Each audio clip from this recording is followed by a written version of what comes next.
is? I love planning. I'm one of those really weird people. I love the new calendar and the fresh pages that are clean and don't have anything on them. And I love getting out the planning pages and reviewing last year. It is literally one of my most favorite things to do.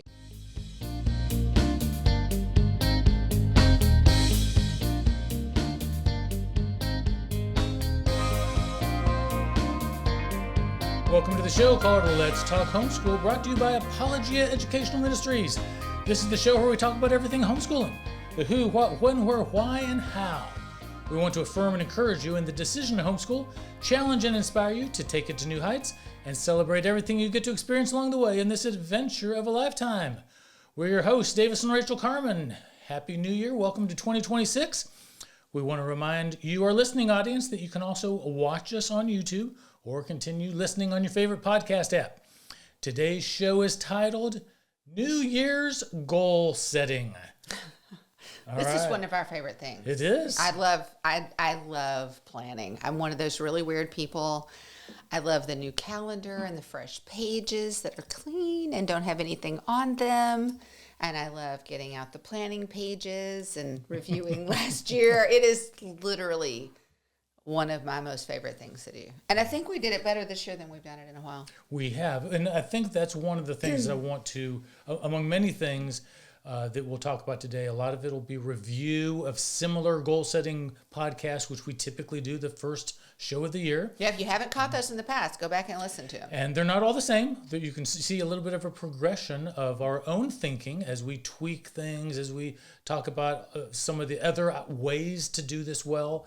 And we're definitely goal setters, planners. We like doing this, and we've practiced it for many years, but we've adjusted and improved along the way. And I do think that last year, 2025, was one of our better years in terms of consistency, meeting the goals, and meeting the important goals, which is a big thing that we'll talk about today as well. Yeah. And so that's what we're going to do. We're going to give you some of the tried and true ideas that we've had, hone in on some of the best practices that we're finding were really good for us, and then talk about a few new twists that we've made.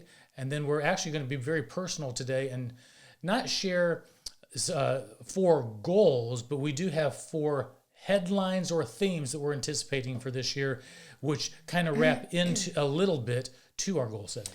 Yeah, and I want to just encourage you, if you're watching this mid to even late January, it's not too late. It can feel like you're already behind the 8 ball, but I'm here to tell you it's not too late. There's a whole nother 11 months laid out before you. And so I really don't happen to think it's too late to plan. I think it's still a good idea. And I would also say at the beginning, one of the things I think we did really well this year going into 26 was we had 3 meetings. In the past, we've tried to do it all in one. And that was a little overwhelming, just to be honest. But I think this year, doing it like step ups and thinking between, I think that was really helpful. Right, and that was by design. We decided, let's not do it in one meeting. Let's have the first meeting, let's have a second meeting, and then let's have a third to try to wrap it up by then. Yeah. And that did help us take a little bit of pressure off of what we were going to accomplish in the first meeting. But the second meeting, we want to get a little farther, but we don't have to finish everything. Yeah. And the third one, let's try and put a little bit of a bow on this so that we can enter the year with excitement, anticipation, and motivation. Yeah, and I think, too, just the time in between talking and then going back to the drawing board proverbially and then coming back and doing it again, I just think it was a better process. Well, it was. I mean, even just to say a few things there, what you'll find, we're going to share the 10 categories that we often set our goals in. And best practices often say you should only have 3 or 4 goals for the year.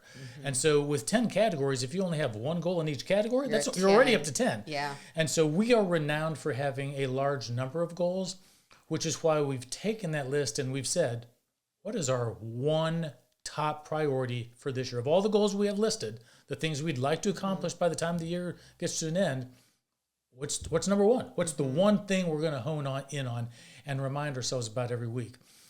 And so that gives us the focus we need. But this year, as we were doing our goals, we wiped the slate clean. We started with a fresh blank page and started putting our goals in. And I was really proud that I had fewer goals than I've ever had in my life at the start. I was going to say, I was like, that's never going to last. But then we had our conversation, our meeting, our second meeting. I was like, oh gosh, that's a good idea. I need to add that because that's something I want to accomplish this year. Added that to the goal, and pretty soon I was back up to my normal, high number of goals. Well, but I'm going to say even at the outset, and I think this is something that is too, I mean, it sounds arrogant. I think people will understand. Overachievers, people who are always aiming, above and beyond. I think the practice of setting goals, it's kind of like planning your week. You set it aside on Sunday, acknowledging that you're not superhuman and you're not going to get it all done. And that's kind of the goals, is like you're aiming at something all year long, especially the one overarching goal for the year. But you also know that you're not going to get it all done. Right. If that makes, that seems, it may sound contradictory, but I think it's really important to know that, because if you really I think it's really great to set goals, and I think it's good to do it with a spouse maybe, so that you can go, maybe not a goal, maybe not now or whatever, and have those conversations, but still have all of these things you're aiming at, because it does help you get out of bed in the morning, and it helps you remember what you're doing and what you're focusing on and everything. Right. But at the same time, you're probably not going to get them all done. Right. And that's okay. Yeah. But at least you have things you can be aiming at through the years. Because I know there have been years that you and I put things at a goal, and by February, they are off the list. Yeah. Because something else came up. Right, exactly. Oh, yeah. There's definitely been times where that goal makes no sense now. Exactly. And so, okay, that's fine. We got plenty of others. Yeah, the year COVID hit, our whole list changed. Yeah. And so those things happen. And then we've had other just personal things that have come up from time to time, and the list completely changes. But I still am a huge advocate of having something you're aiming at. So, yeah. So let's start, before we get into our 10 categories, let's talk about the system that works well for us, that we want to encourage you to try something similar to this. And that is having that one goal that you're aiming for by the end of the year. This is a big goal. It's not going to get done in a day. What's the one thing you're focused on for this whole year? Some people give themselves a word: consistency, courage, perseverance.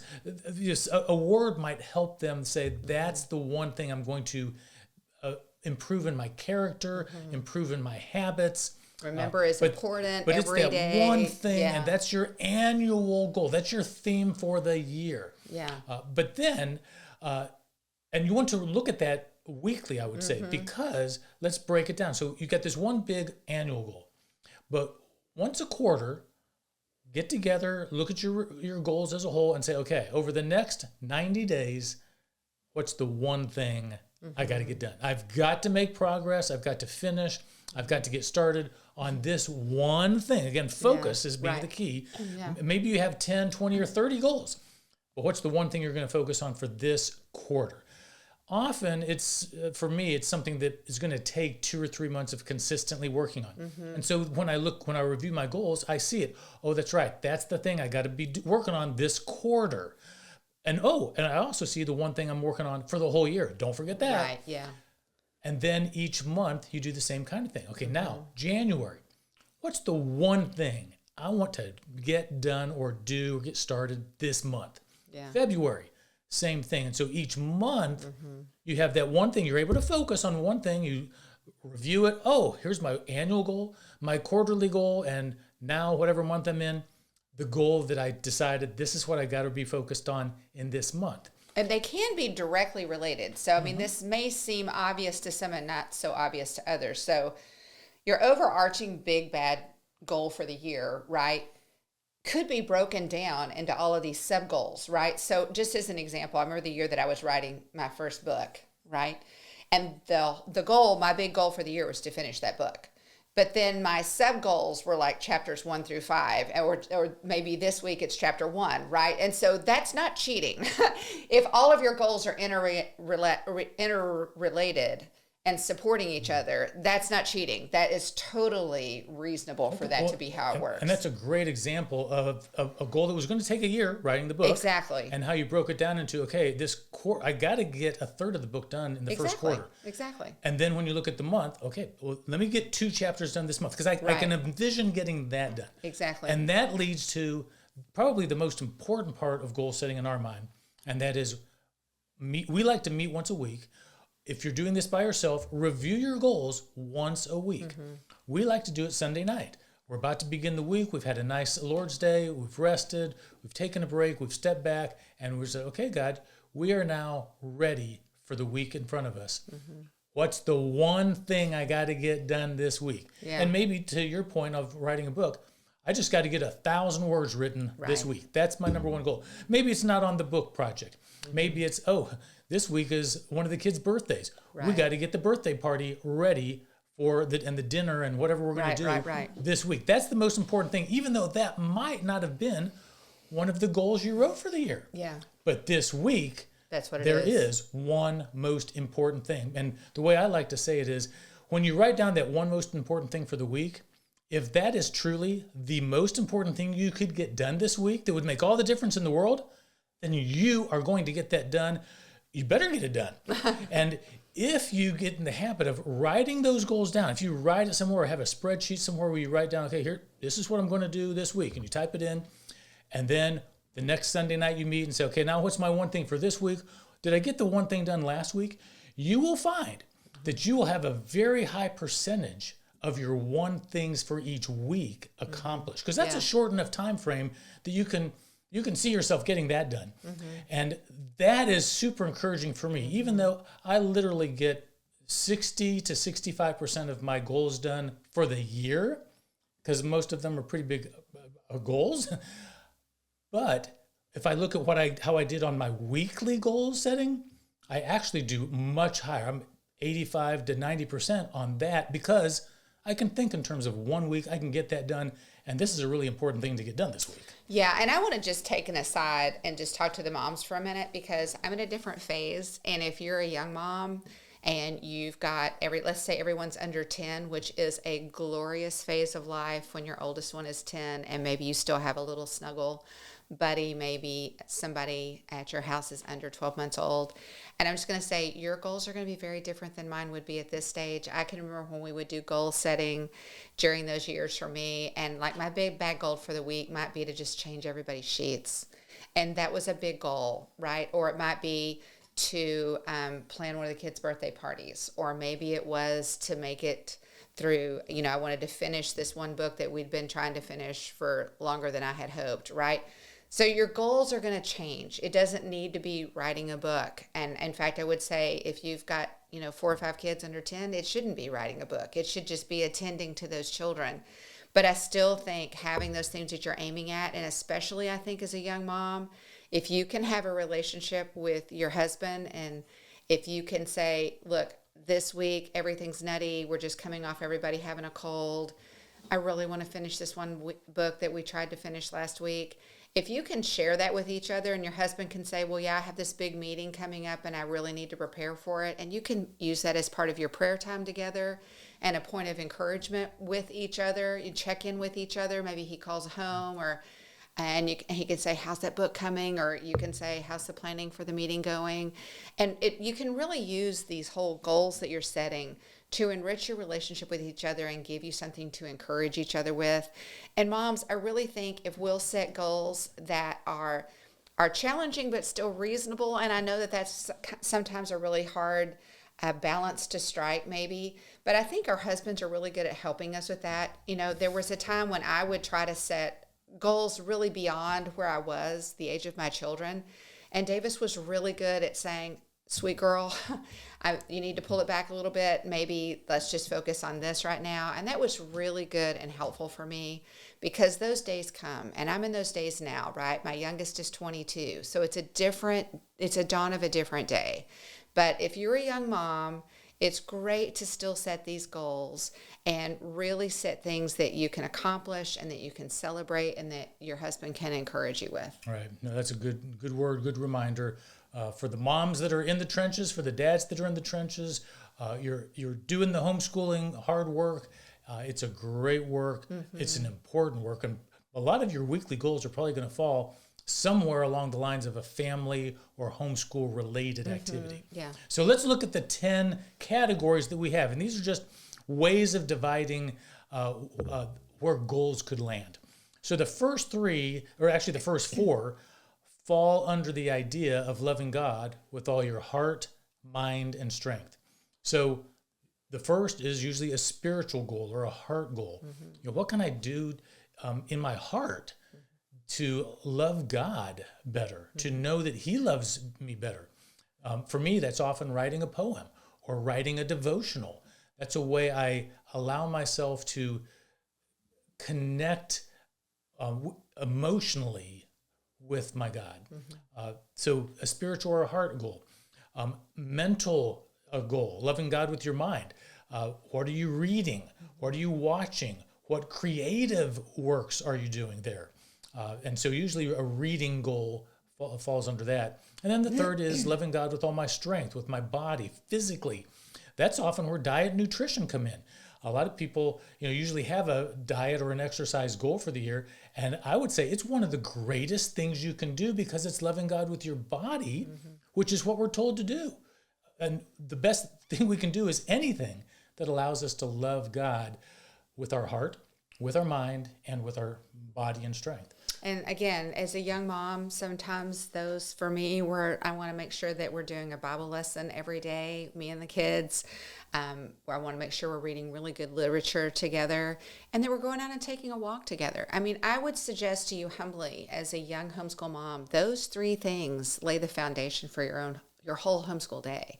And if that was your goal every week, that would be a very excellent goal to get those things in first with your kids. Right. And so the next two are very spiritual in nature as well. And that is the second greatest commandment, loving God or loving your neighbor as yourself. So a service goal, a ministry to others goal, discipling of others, areas like that where you're thinking of somebody else, somebody even outside your family, I would say.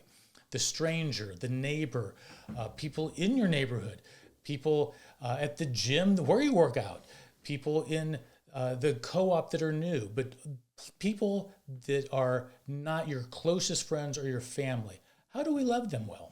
One of the things that I did when all the kids were little is we would choose someone. We would have our handwriting activities for the week, and I would have the children choose someone to send their handwriting verse to that week. And that was one of the ways that we loved our neighbor. Or we might bake a loaf of banana bread and take it next door. And sometimes it was actually in our family, and it was tending to maybe a character issue that was not going away, if you know what I mean. It was something that needed an extra measure of attention from me or from Davis that week. And so those things were loving our neighbor, because as we attend to the discipline and the discipleship of our children, of ourselves first, right, and then of our children, that is, I would suggest, a way of loving our neighbor. All right. The fifth category we have is your church community. So where are you going to church? Are you going to church? Are you discipling others? Are you maybe teaching a Sunday school, helping out with the children's ministry, helping out with the men's or women's ministry? What are you doing in terms of your church life? The church is an important part of God's kingdom, so we don't want to neglect that. And matter of fact, Scripture exhorts us to attend, as it's happening. To, the day is approaching, so make sure you're with the body of Christ. And so we usually have some kind of goal there. Okay, this year I'm going to teach a Sunday school. This year I'm going to actually help as a leader in Awana. And as a result, through the years, we've had many different service positions in our local churches, partly because it was a goal, partly because it was a life goal to have church be an important part of our life. But rather than getting into ruts, we would look at this and say, yes, what do we do? Is there anything we need to tweak in our church community, in our church life? Yeah, and you're right. You led Awana for years and years and years at our local church. But again, moms, dads, training your children and what it means to be attentive in a church service, sitting quietly on the pew, standing, and when it's time to sing. Little children can be trained, and I believe should be trained, to sit in a service, not getting up and down, not leaving in the middle of service to go do something. Everyone goes to the restroom and gets a drink before you come in, and they have appropriate activities, and they can sit there quietly through the service. And maybe we should do a podcast on how to train your kids in church sometime, good one. because I really believe that's going by the wayside. And yet I think that is so crucial that we train our children to be in church. And so I believe that as a goal for a family, as a husband and wife, that might be a goal that you set this year, is how can we really focus in on getting our children to know how to sit and behave in a church service. And I think that's a really big deal that often gets neglected. All right. So the sixth category we have is rest and retreat. A lot of people are talking more and more about how they practice their Sabbath. Many people don't practice the Sabbath, and they're just like, okay, I've never really done this before. What would it look like? That's a really good place to have a goal. Maybe just taking a tech fast on Sunday, or stepping away from the hard labor of work on Sunday, because today with the internet, it's so easy to be working in your actual job 7 days a week. And so stepping away from that. And then even if you're not working, setting your phone down and getting away from the screens 1 day a week so that you can be face to face with your family. Another way to think of this, that's kind of the rest or the Sabbath, but it might be a goal to get away for a 3-day weekend, to have a retreat one-on-one with God, or go on a marriage retreat, some kind of getaway where you actually can really stop, get away from all the distractions of life and around the house, and really focus on God and that relationship, or your marriage, or something else that's really important and needing attention in your life. One of the things that I like to do on my Sabbath is just to sit down and spend time with my journal, just to sort of unload and lay out answered prayer and prayers for the coming week. I have a friend who always does watercolor on Sunday. And when it's warmer, when it's not January, I enjoy being out in my garden, especially on the Sabbath, being out in God's creation. Yep. Number 7 in our list of categories is social life, your friends. I mean, this is a big part of your emotional being. Getting together with friends is important. And I don't know if you're an introvert or an extrovert. If you're an extrovert, you probably do pretty well on this. If you're an introvert, this might be an area where you need to set a goal and get out there more and to be with some folks, because it's very easy to be a homebody or to retreat by yourself. And I totally get it as an introvert, but we've really worked hard to get together with the people that we really enjoy company with, to have dinners with them, to go out to a restaurant or to go do something fun with them. And it's always refreshing when we do that, because our soul as an introvert needs that just as much as anybody else. So don't neglect that. And there might be a goal there of, for instance, right now, we have some brand new neighbors that just moved in last month next door. We've met them. We knocked on their door, brought them some banana nut bread, had a great first visit. They were people of peace. As a matter of fact, turned out in that one conversation, we learned that they are Christians too. And so one of our goals for this year is to invite them over for dinner at our house. That's on our goal as a social thing, because we want to be good neighbors, and we think that they might even become friends down the road with us as we spend more time together. And with your kids too, being attentive to their social needs, and maybe having a play date at the park, setting that as a priority. And again, I think those kind of things are founded on the fact that you're discipling your children and you're disciplining your children so that those outings can be pleasant for everyone. Right. Number 8 on our list, and by the way, I did look ahead. It used to be a list of 10 categories, and we've adjusted that list through the years. It's actually 14 categories, as you're about to find Davis. out. But you can organize it however you want. So number 8 on our list is financial. So, very common goals are diet and exercise, or savings or debt reduction. So that's a great place. There might be some financial goals you need to meet. And through the years, we've had plenty of financial goals as we work to lower our debt, increase our savings, and do all those kind of things that are really important to being good stewards of our life, good stewards of the resources that God has entrusted to us, good stewards of the blessings that allow us to provide for our children and provide for our grandchildren.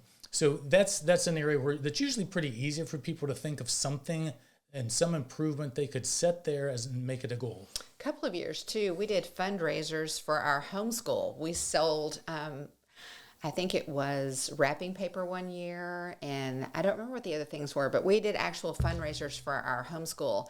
And moms, I think one of the ways that we can support our husbands is to be mindful of that budget, for him to At our house, Davis always set the budget. Numbers are not my thing, but they are very much my husband's thing.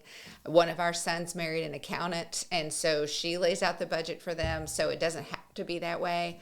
But I think both of you being on the same page about what your goals are financially, and then honoring that and encouraging each other about that's a pretty big deal. All right. And I always say that if you have younger kids, like in high school or college, financial goals and helping them get the idea in their head is really good, because they're probably very early in their financial life.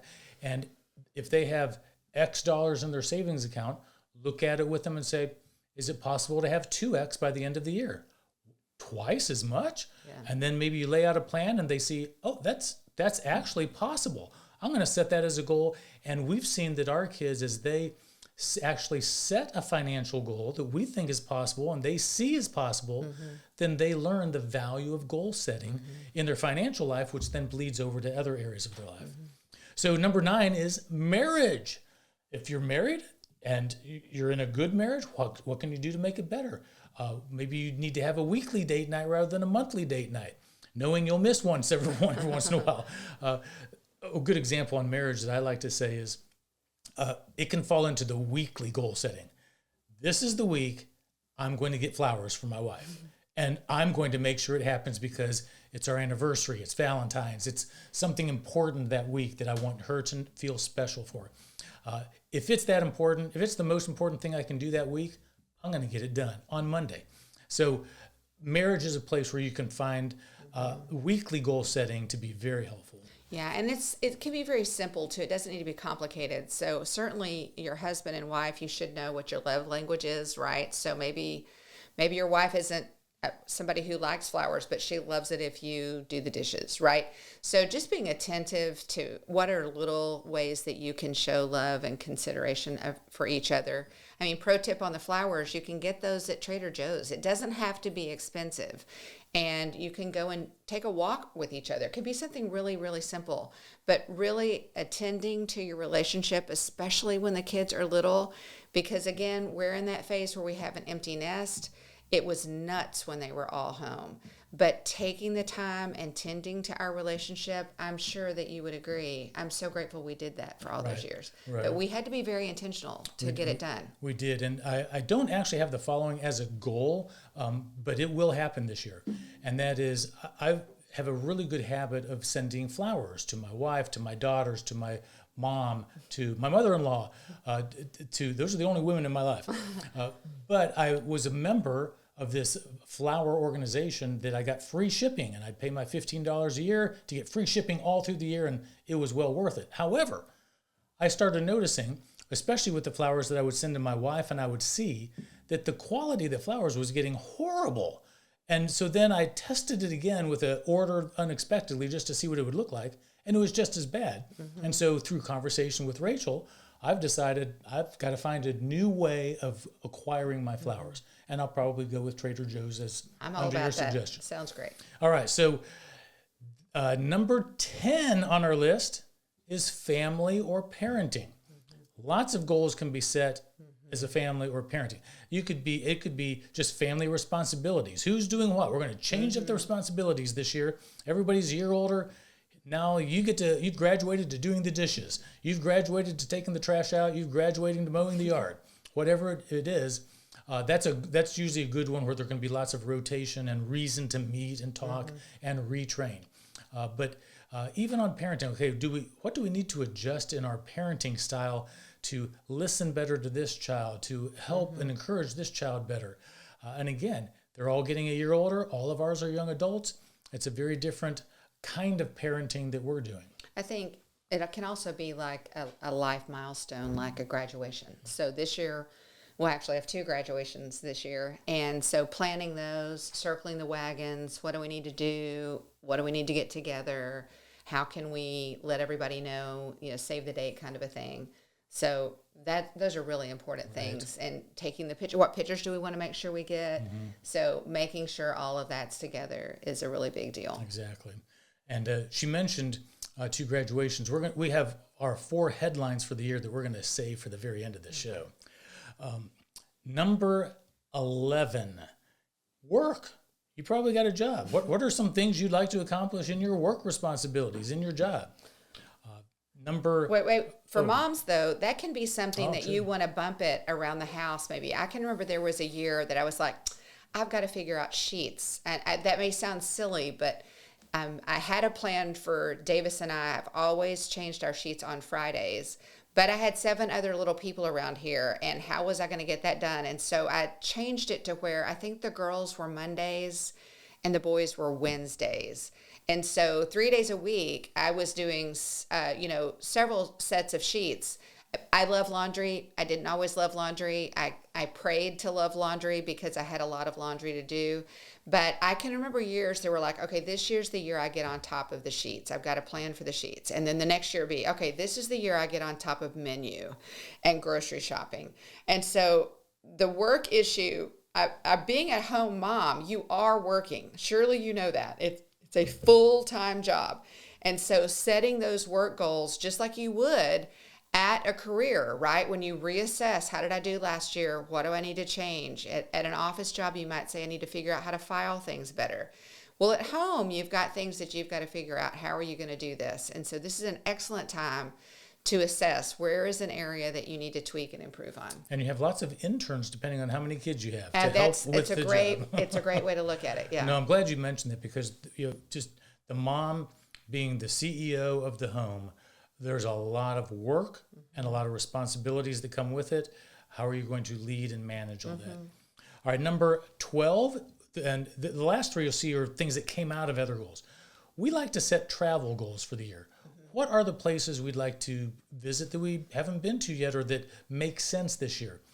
Last year in 2025, we had a goal to visit Glacier National Park, Grand Teton, and Yellowstone because we were going to be at conferences in northern Idaho and western Wyoming. We were going to be so close. Yeah. We've got to get to those. We love national parks, and those were 3 highlights of our year last year that we didn't have to go to, but we made a point to go to and made plans accordingly based on other things. We were in the neighborhood, we went. Yeah, and also now visiting kids and grandkids, we'll do those little side road travel plans. So yeah. Number 13 is what I call fun and recreation. I put this as a category because this was actually a weakness for me. I would forfeit fun and recreation because I'm so task oriented. And I realized as I've gotten older and started to enjoy some things in life more that, I need to actually intentionally plan in some fun and recreation and things that I wouldn't normally do. At the beginning of this year, our 2 younger sons were home. They're 22 and 23, and we made a point to go bowling the Saturday after New Year's. That would be very unusual for me in the past. But it was a wonderful time. It was very relaxing. We laughed, we joked. We didn't bowl that great, but it was enjoyable. It was a lot of fun as a way to start the year. And 2 nights that they were home, we played games. We did, and that was a lot of fun too. Yeah. So I think for those of us who tend to be more task oriented and maybe more introverted, sometimes you do have to schedule fun because it's not that we're not fun people. It's just we need to more intentionally participate in fun. Right. So you did good. Yeah. And the last one in the list of 14 categories is what I call other. So this can be house, yard, special projects. I got a long list here for 2026. Rachel's got a beautiful butterfly garden that a deer literally ran over the stone wall, busted a portion of a wooden fence behind it, and the whole thing needs repaired. It's true. And it's not going to be a small project. And so that's one of my special project goals for the year is I'm going to rebuild the walls in the butterfly garden area. Right. And you and I do love to be outside when the weather permits. So I'm looking forward to, in fact, I just got my seed catalog the other day. So I am very excited. I need like 2 or 3 hours to sit down and map out what I want to do for the year. But I love your other category. But I just want to say that's 14, but you don't have to do all 14 every year. And really, this is not intended to overwhelm anyone. Pick one, right? Especially if you have littles. I mean, don't feel like you have to do all of this. Don't feel like you have to do any of this. We just want to give you ideas. I think one of the most glorious things about having a community and about the opportunity we have here through the podcast with you is just to give you a new idea to consider. And maybe you use it, maybe you don't. Maybe you use it next year. Maybe you use it in 5 years. but just to keep moving, keep thinking of new ideas, new approaches to doing things that we're supposed to be doing every day, like love God and love your neighbor and love your man. So we are now going to share some personal information. It's technically not top secret. We're recording this while it is top secret. Well, it is top secret, but you will receive this. It will be published after it's no Not longer top top secret. So it feels kind of strange saying this, but here's our headlines for 2026. This is our 40th anniversary. Our anniversary is actually in December, but when we celebrated at a dinner on December 20th of 2025 on our 39th, the very next day I told Rachel, we are now officially beginning our 40th anniversary. And we're going to do it in style. We've got some great trips planned and all kinds of things to celebrate through the course of the year, culminating in hopefully a big family gathering at Thanksgiving and then an actual getaway at the end of December. But we're actually going to start. I'm going to tell people what we're starting with.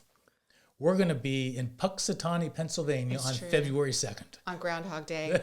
It's really cheesy, and if you know me, I'm not a cold weather girl, but it's a longer story than we have time for here. But we're looking forward to going and kicking it off with Phil and see if he sees his shadow. So that will be our first official trip of several trips that we'll do this year. So our first headliner for 26 is celebrating all year long our 40th wedding anniversary. But then we have 2 graduations. Right. So our youngest son graduates from college in May, and our oldest daughter, who's third in line, she's a college graduate, but she's actually doing an accelerated nursing program right now. She'll graduate in December. She'll graduate in December of this year.